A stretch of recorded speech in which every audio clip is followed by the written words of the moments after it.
कुणाच्या घरी जायचं नाही. कोणी चॉकलेट देत असेल तर फलके घ्यायचं.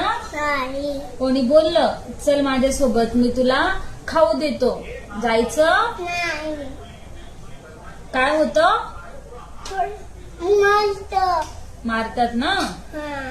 कुणासोबत जायचं नाही. हा. जाण्याआधी कोणी जर तुला विचारत असेल तर काय करायचं? आधी मारायचं.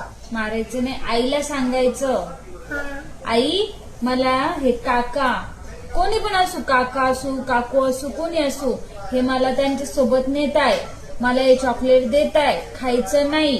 ते आईला दाखवायचं आधी, आईला बाबाला आधी दाखवायचं. कोणी दिलं सांगायचं. हा. आई बाबा जर बोलले हा घे तरच घ्यायचं. कुणासोबत जायचं नाही. हा, ओळखीचा असो किंवा अनोळखी असो, जायचं नाही. चल म्हणलं तरी नाही यायचं. हा. ठीक आहे, प्रॉमिस दे मला. नक्की.